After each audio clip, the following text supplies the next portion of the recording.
Greetings, it's me, Dr. Paul Gerhardt, and this video is on managing performance.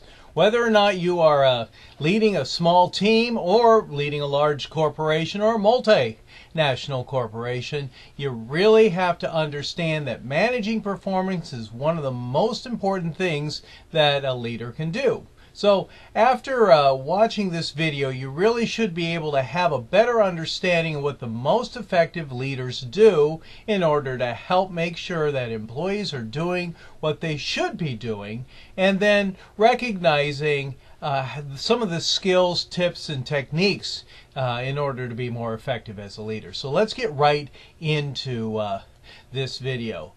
Managing performance really is at the heart of leadership success.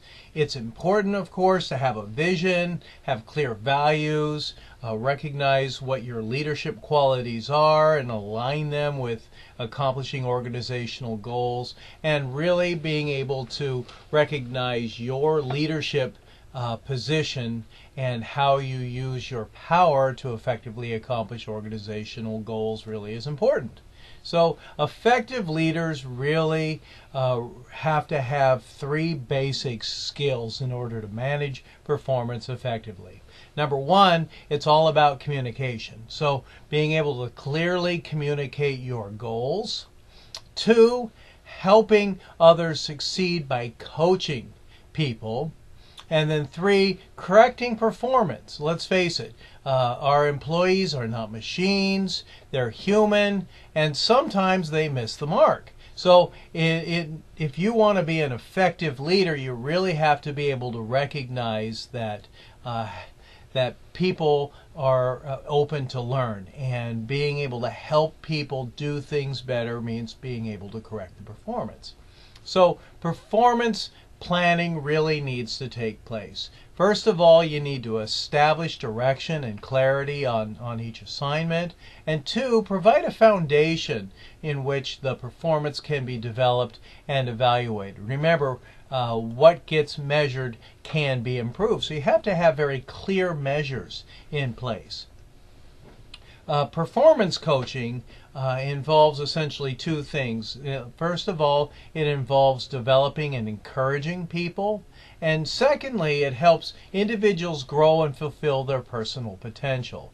And again, as I mentioned before, being able to correct poor performance by modifying and improving the way that people do things, taking a look at their mistakes and helping evaluate how to be able to make things better the next time those things are being performed. One of my favorite books, it's a really easy read, The 1 Minute Manager. There's lots of wisdom in that for global leaders today and leaders of each team. And so I want to share some things for you to be thinking about that will work at all levels of an organization. One is goal setting and performance planning. Two, praising and performance coaching. And then three, reprimanding for poor correction or poor performance. And I know the word reprimand has a really intense connotation to it, but it's not how you say things or what you say that matters as much as how you say things, right? So that really is important. I mean, in the workplace, we need to be talking with employees rather than down to employees, and help people understand how what they've done can be made even better. And that's really the goal in correcting performance, right? So some basic techniques in helping people have better behaviors really comes down from some basic principles of psychology.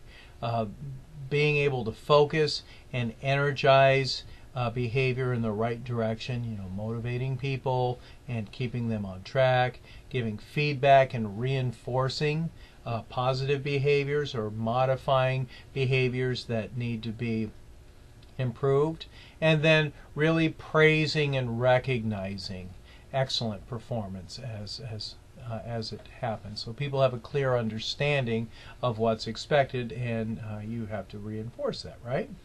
So you have to be able to identify 3 or 5 goals that really are critical to success. So really helping people know what needs to be done and being able to write them down in clear and measurable terms.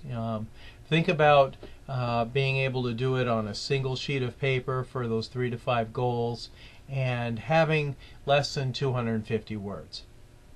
The individual should have personal goals too, and then more than anything else, people should really be focusing on relationship building for future success. So all leaders recognize that their power actually comes from the followers, and the organization is only as strong as each individual allows the organization to be. So that's why leaders truly must help people understand what's expected and help bring them there. Showing appreciation for effort that's been done and accomplishments really can pay huge dividends. So people really need feedback as a way of tracking and sustaining their progress, and it really is important to remember the simple concept that what gets rewarded gets repeated, right? So being able to praise people effectively truly matters. So I'm going to share with you some 4 characteristics of praising people effectively. 1, you've got to praise immediately. You see something happen, take a quick minute to immediately praise the action that's done correctly. Make sure that you are very specific in the praise. Be very sincere, and then encourage the individual. I mean, it should look something like that. Hey Jane, wow, look at that. You did an excellent job finishing off the Jones account.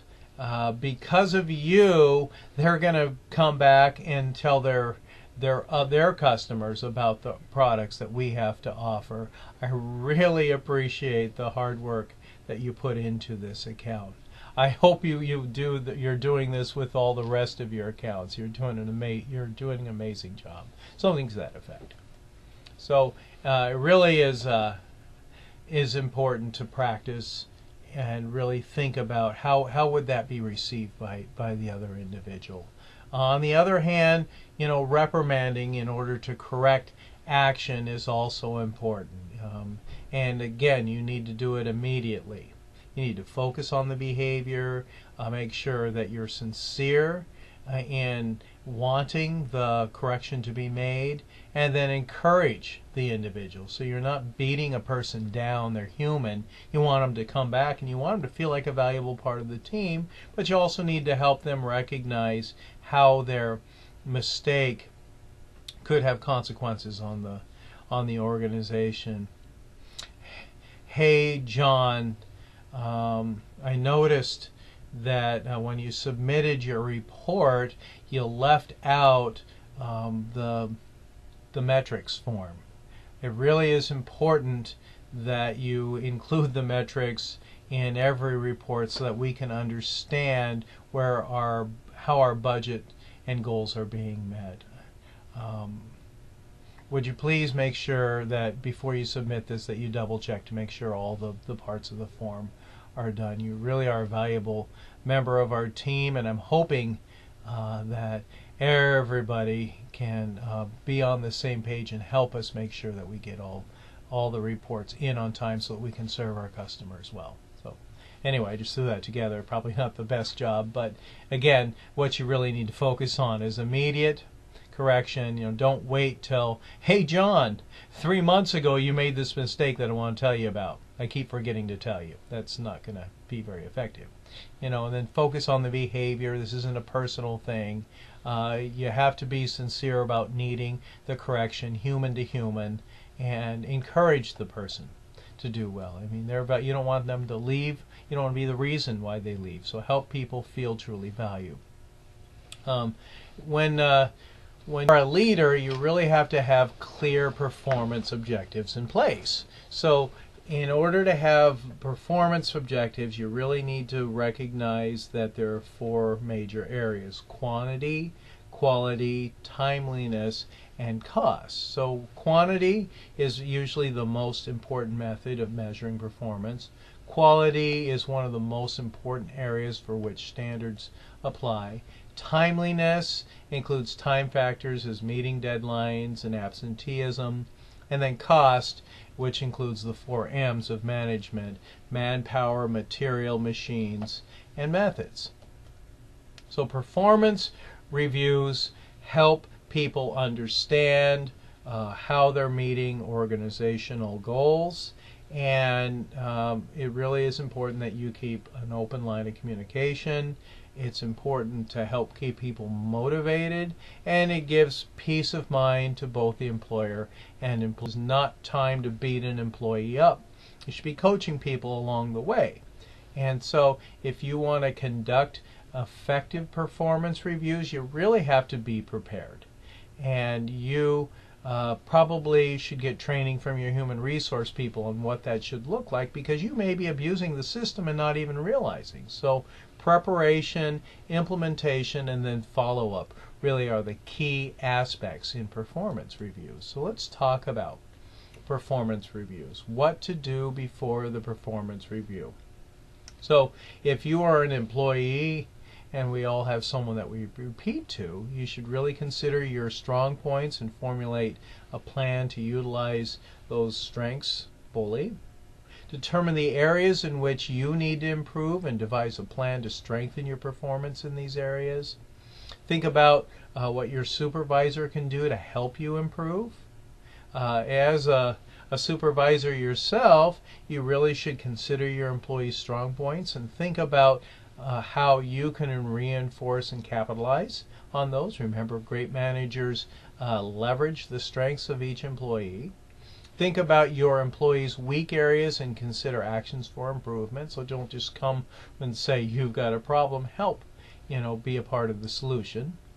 Think about what you can do to help each employee improve, and then provide advance notice of the performance review and solicit employee input. So really, this should be a two-way communication.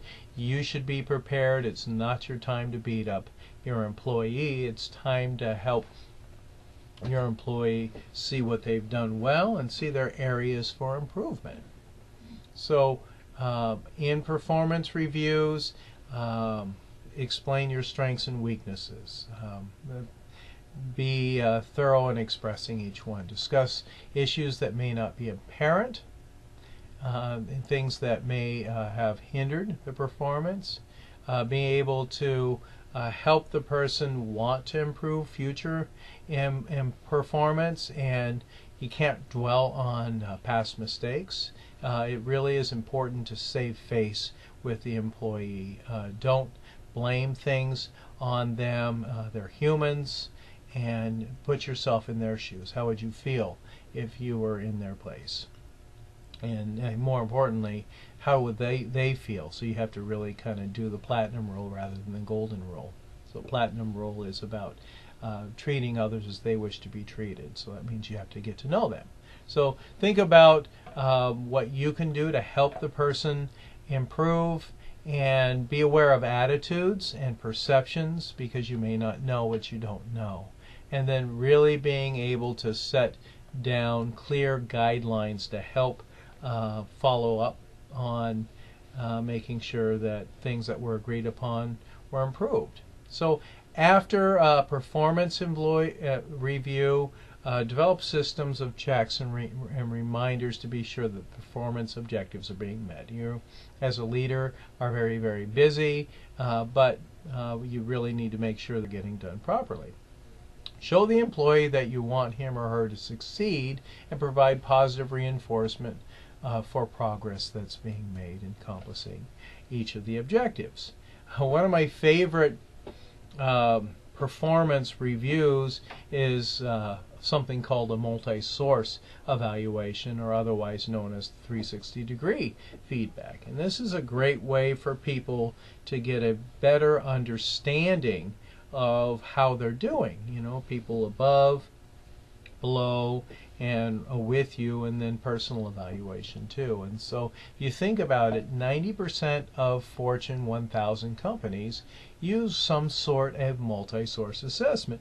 So it really is an important tool that helps make the organization stronger, one employee at a time. So other people's perspectives are valuable in helping make the organization stronger. So it really is important to consider a multi-source evaluation. And you as a leader with an open mind can use the information from a 360-degree feedback to help you see things differently so that you get even better results the next time, right? So research shows that improvement is most likely to occur when 4 things are happening. Number 1, behavior change is necessary. Recipients believe change is possible. Appropriate improvement goals are set, and improvement is recognized and rewarded. Really isn't rocket science. You have to go back to the basics if you want to be a leader and recognize that you lead each employee one at a time and give them what they need. Use feedback as soon as possible. Coaching is very, very powerful.